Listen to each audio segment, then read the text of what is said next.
we're driving down a country road. By the way, I'm not a political basher, just so you know. I just want to make sure, for those of you that don't know me, we need to support our politicians. We need to pray for them. That's what God tells us to do.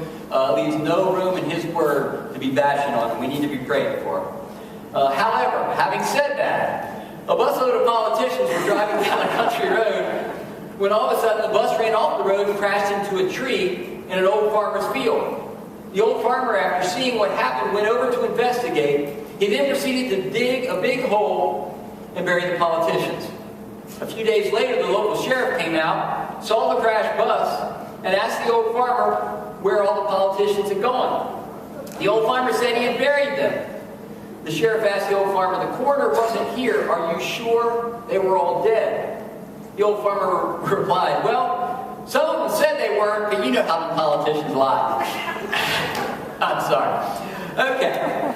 As we continue our walk through Matthew, we are in Matthew chapter 5, and Jesus once again is going to point out what God said, how man corrupted it, and then direct us back to living our lives in the manner and in the fashion that God told us to. Can I get someone to go back there and close that door for me, please? Thank you. We are starting here in Matthew 5, verse 33, and here's what God had to say. Again, verse 33, you have heard it said that, somebody want to read that for me behind me? You have heard that it was said to the people long ago, do not break your oath, but fulfill to the Lord the vows you have made. You can find that in Leviticus 19:2. God says, do not swear falsely by my name and so profane the name of your God. I am the Lord. And then Numbers 30 verse 2 says something similar. So that's what God starts out with. God starts out with, don't take a false oath, specifically in my name. The Jewish people had a way of taking what God had said and then layering it with rules and laws to allow exceptions.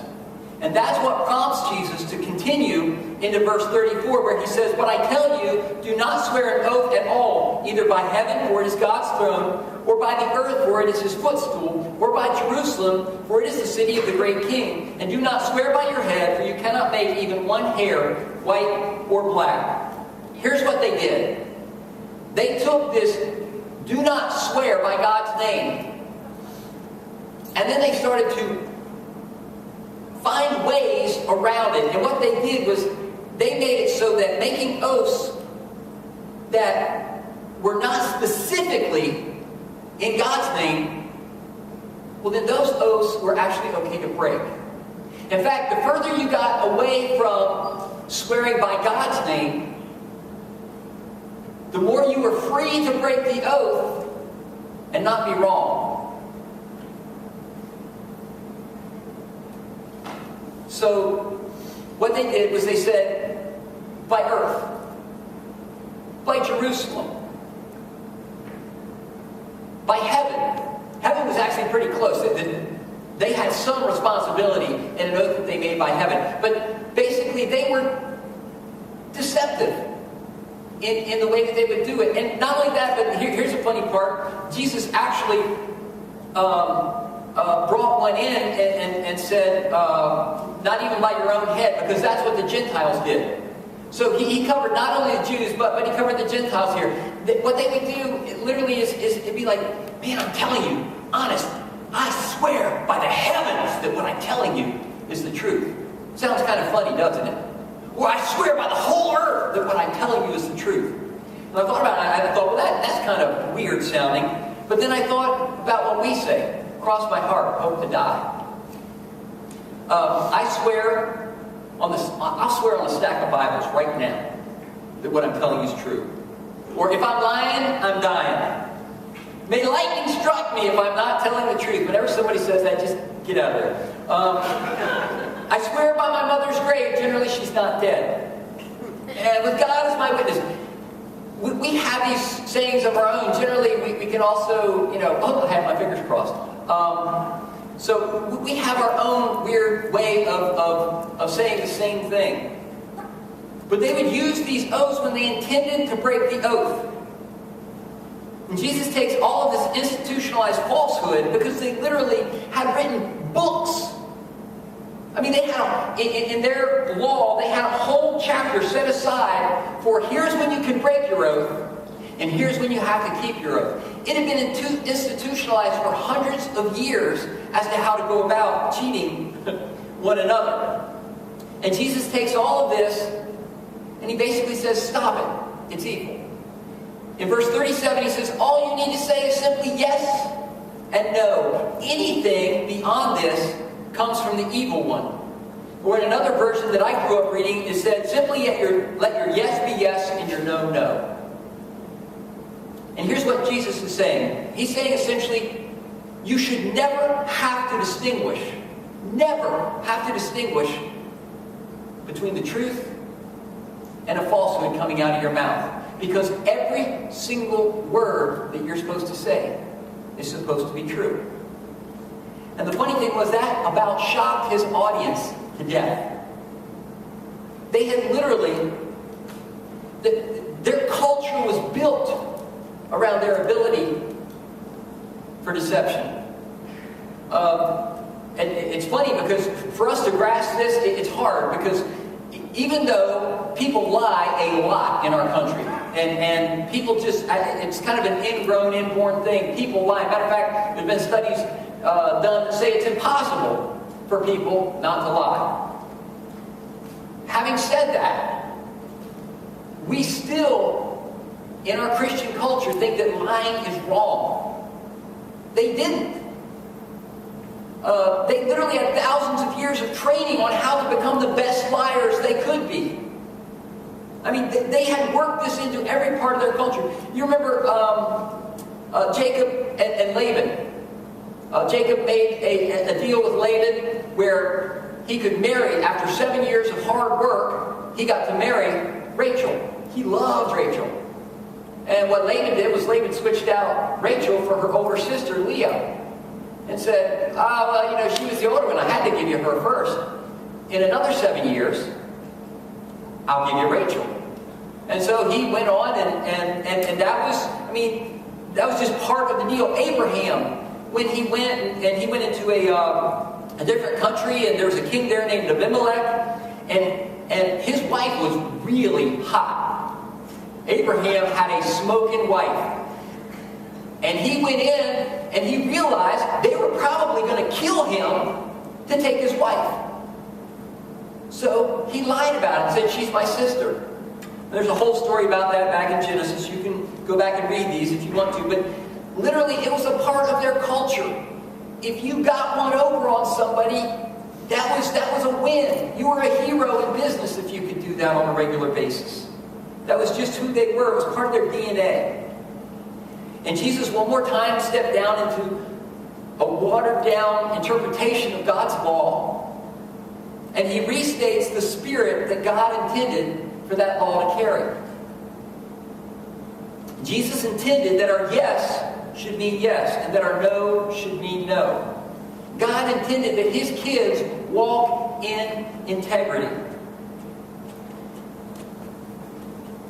And he intends for us to walk in integrity regardless of our culture. Regardless of what's going on around us, we are supposed to be the people that show the right way. His heart's clearly stated in Psalm 15:4, where he describes a righteous person as one who keeps his oath, even when it hurts. And it's funny because I'm oddly reminded of Dr. Seuss with that statement. Dr. Seuss, Horton hatches an egg. He tells the story of an elephant named Horton who promises to sit on an egg until it hatches for lazy Miss Maisie. And as the weeks go by, all of Horton's friends come by and say, look, come on down from there. Come play with us. Come do this. Come do that. What are you doing sitting on that stupid egg? But here's what his response was. I love this response. It's one of my favorite responses of all literature outside of the Bible. He says, Dr. Seuss, you got to notice the connection there, right? Right there at my level. Okay. Horton says, I meant what I said, and I said what I meant, an elephant is faithful 100%. I meant what I said, and I said what I meant. An elephant is faithful 100%. God intends that we can swap that out from elephant to Christian, or from elephant to your name. I meant what I said, and I said what I meant. Joe Sheedy is faithful 100%. I meant what I said what I meant. Mike Dahl is faithful 100%. We should be able to swap that out. Our yes should always be, it should mean yes. Our no should always mean no. Let me ask you, are you a man or a woman who keeps their oath even when it hurts?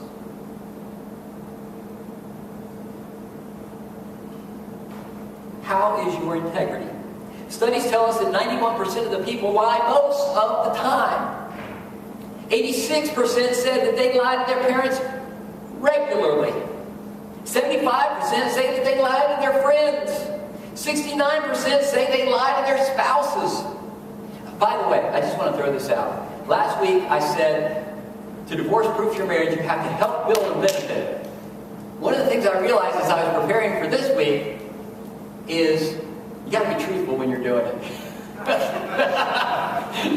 Because if anybody knows that you're lying, they do. Okay. 50% said that they regularly called in to work sick when they weren't. Other studies have shown that it is almost impossible to go more than 3 weeks without telling some sort of a lie, untruth, or partial truth. Some sort of falsehood. And back to the whole thing of husbands and wives, can I just say this? Ladies, please help us be men of integrity. Don't walk in that new dress that's kind of, questionable and say, how do I look? There's no right answer, okay? You guys encourage lying on a regular basis with us, okay? Be gentle with us, help us to be men of integrity, and don't trap us in some of the things that you question us on. Okay, help a brother out. Now back to integrity. Okay, have you kept your financial commitments? Have you kept your financial commitments? When I was 18 or 19 years old, I committed to a church that I would help them in a building project. I was in college, didn't have a job. I was just trying to start some business. It was some multi-level marketing thing. I don't know. I was all swept up in it. Oh, sure, I can make some money. They encouraged you. They had a special speaker in. He was encouraging you to, invest big in the kingdom of God. Well, I was impressionable, not too smart. I made a commitment. And I committed way over my head. Virtually impossible. And my business went on to fail miserably. And you're going to catch this is kind of a theme. I went back 15 years later, and I had to go into the pastor. And I said, sir, I said, 15 years ago, you guys had a building program. I don't know if you remember it, but I made a commitment. And I need to ask you to forgive me of that commitment and let me out of it. Because even then, even that, many years later, I still was unable to keep that commitment. He laughed. He thought it was hilarious that I was there.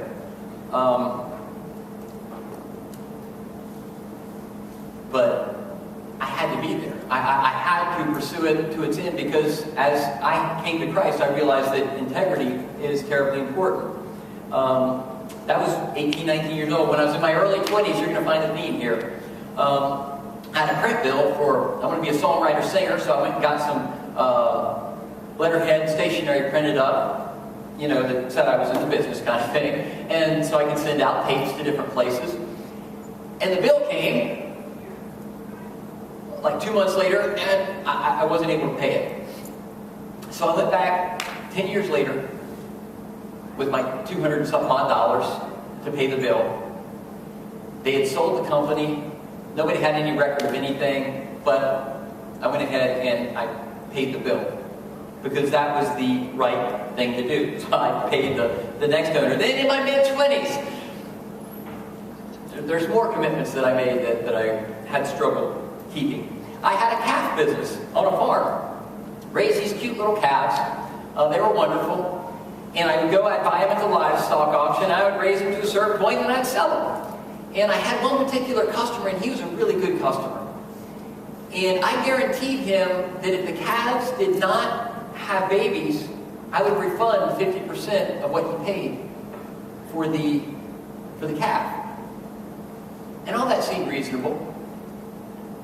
Until 2.5 years later, he came back to me and said, this is how many calves did not bear babies. And I bought most of the calves at the auctions. And it was more than 50% of the calves I bought would not birth babies. And what I ended up doing was owing this man more than I had earned the entire 2 years of work for in this thing. I told him I did not have the money, but I would pay it. About 10 years later, after I was already married, that debt passed on to both my wife and I. And I apologize, but we ended up paying it. 10, 15 years later. I paid it in full, and it was painful. It was really painful, specifically for our place in life at that time.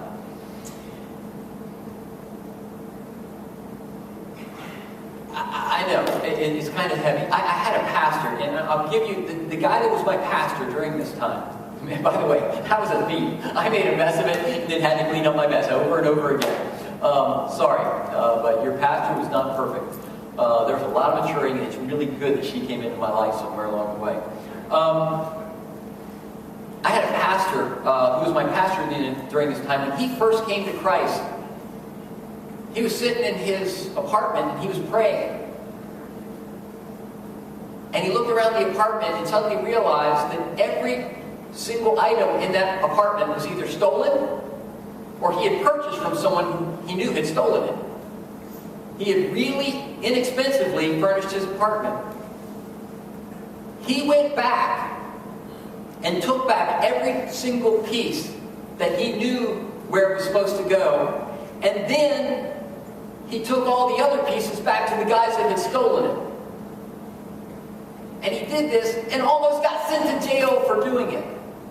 But it was the right thing to do, because that's what integrity demanded.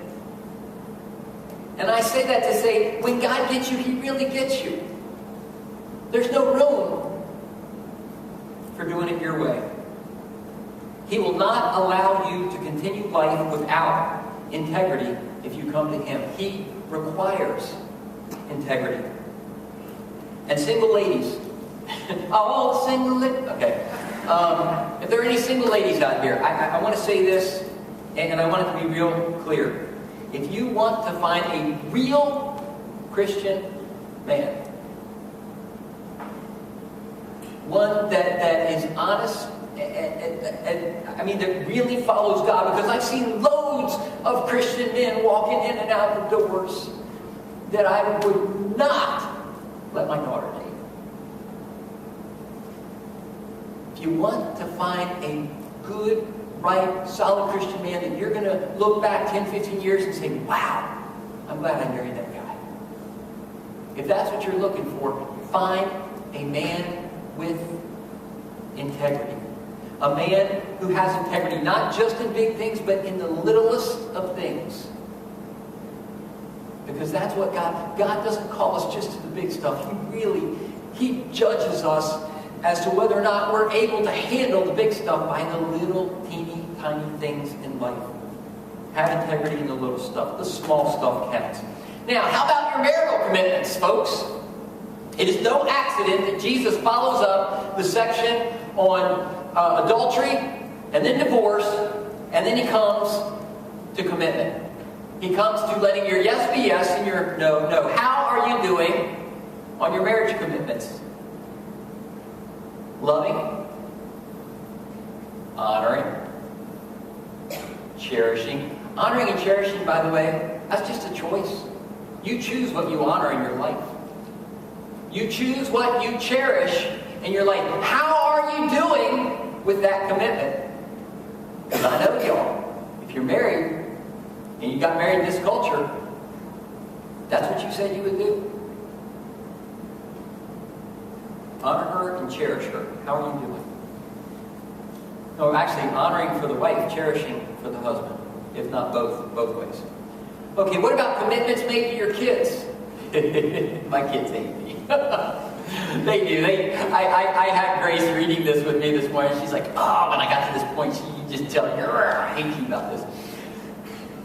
When my kids ask me to do something, the answer is almost always, we'll see. Oh, they hate that. Or maybe, or we'll see. But here's why I have a very specific reason for doing that. Because unless I know for sure that I'm going to do it, if I say yes, I'm committed to doing that. Because I'm not going to have them. Here's the thing. I can't have my kids growing up thinking it is okay to lack integrity. And here's the key. They are going to do what I do. They're not going to do what I say. They are going to do what I do. Kids imitate. Be careful what you commit to in the four walls of your house. Okay. What about work? You give your employer the full 8 hours that they're paying for. And I know some of you are sitting there laughing saying, if only it was 8. Those of you on salary, yes, if only it was 8. But for those of you that are hourly employees or even on salary, are you giving them the full amount of work for what they're paying for? And do you give your best effort at work? God said, you're not working for them, you're actually working for me. Working heartily as unto the Lord. Do you give your best effort? For those of you with businesses, business owners, do you make the deadlines that you set with your clients? Do you keep your word? It's real simple. And until you start boiling it out, and then it's like, ow, man, some of that hurts. We have to be men and women of integrity. When you're saying you're going to do something, is it as good as done? Because that's integrity. Do you mean what you say and say what you mean? Are you faithful? Are you a faithful Christian 100%? Okay. Finally this morning, I want to conclude with something that the middle schoolers said was their biggest issue with this scripture when Brian taught it out of James. The issue that they had was boundaries. They found it very difficult to say no. It was easy for them to say yeses. It was difficult for them to come up with a no. Now, I know that applies to none of you today, right? Everybody's really good about saying no. Not so much. It can be hard to say no, especially if it's a worthy cause, or if it's to good people, or if it's to people that you love. Saying no can actually be very difficult, especially for certain personalities. I'm fortunate in that I'm pretty good at saying no, but there are people that really struggle with those two little letters. But to maintain integrity in our lives and to maintain any kind of peace in our lives, we have to be able to say no. Why is it hard to say no? I think one of the biggest misconceptions is that it is my Christian duty to say yes. If it's a worthy cause. If it's a good person. If it's someone that I love. I'm supposed to say yes. But I would say to you that the reality is, most of the time, your Christian duty is actually to say no. And here's why. God has given us priorities that we must maintain in our lives. To fail this is to fail God, to fail our families, to fail our church, to fail our world, and to fail ourselves. We have to be able to say no. Here's what our priority list is supposed to look like.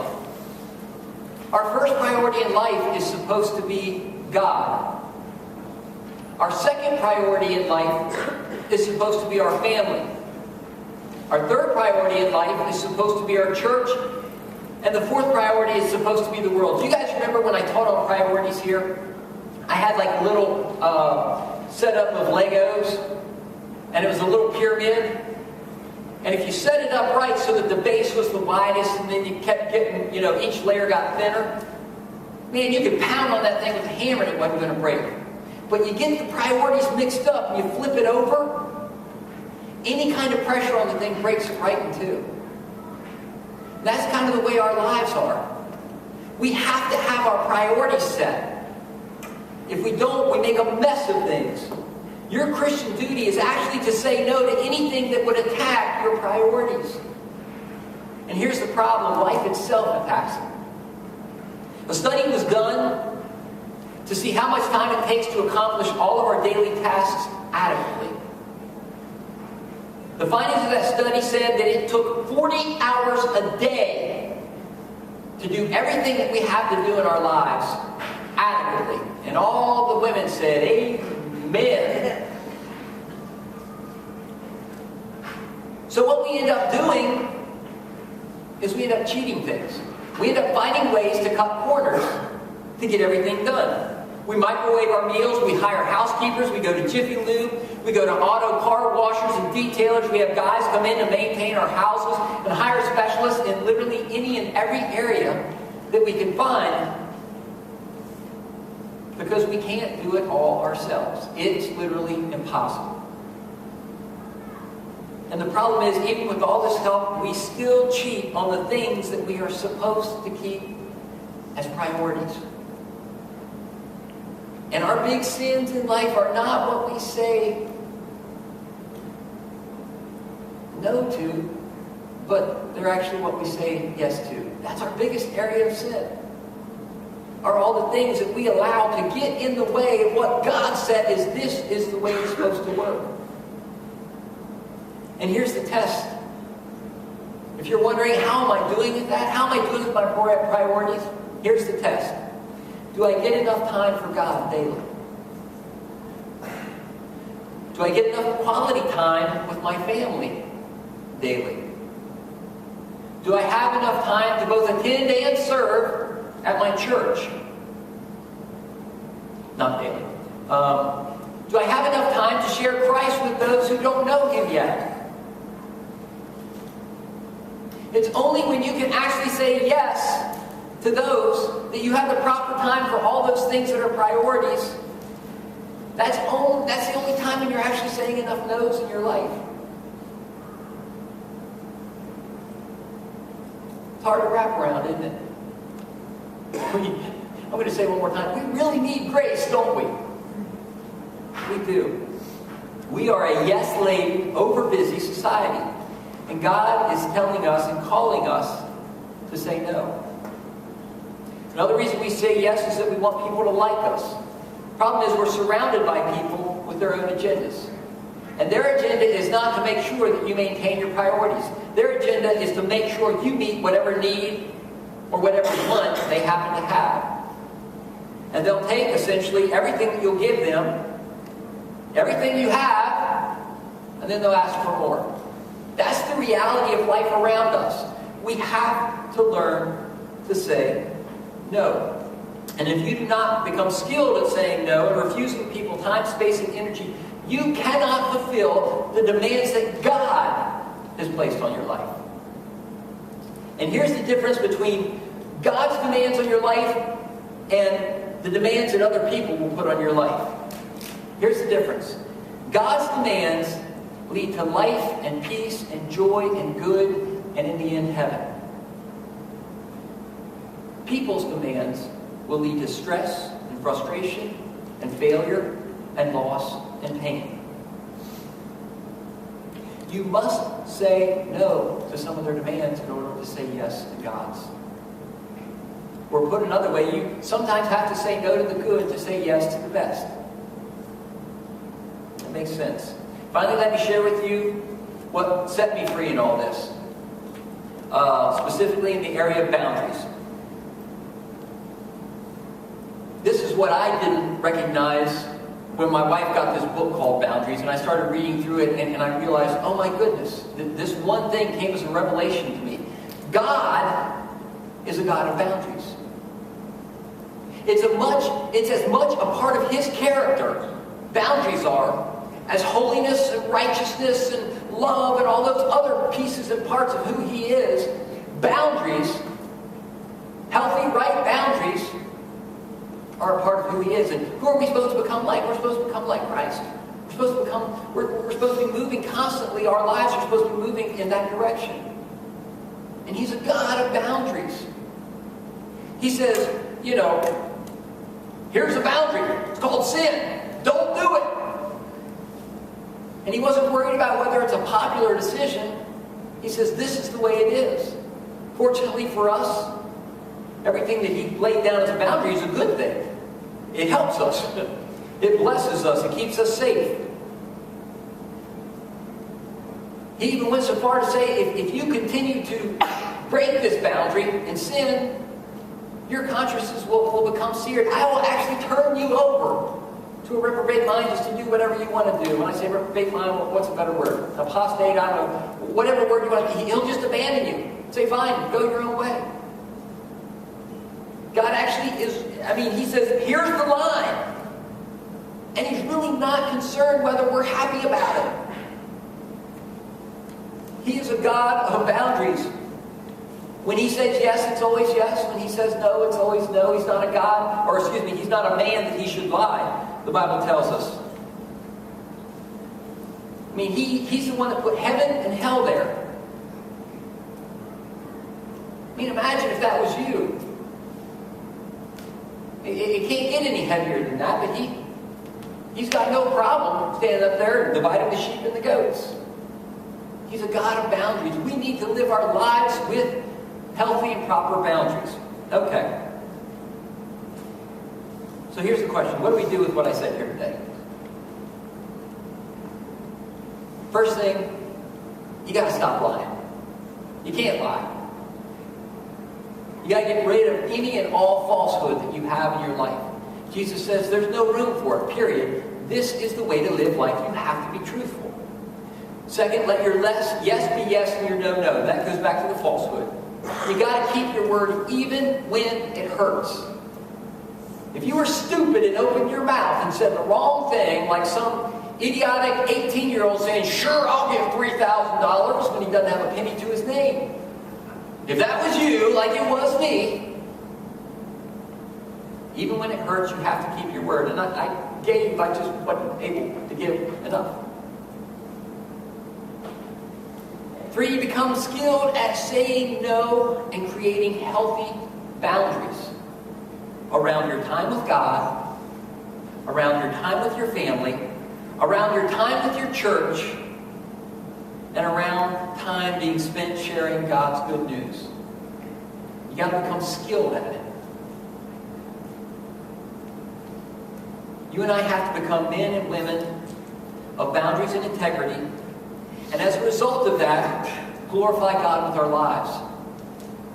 God's design is to have you living lives that are held up for the display of His beauty, glory, and honor. And you know what? If you don't learn how to say no to the right things, and yes to the priorities that are the right things,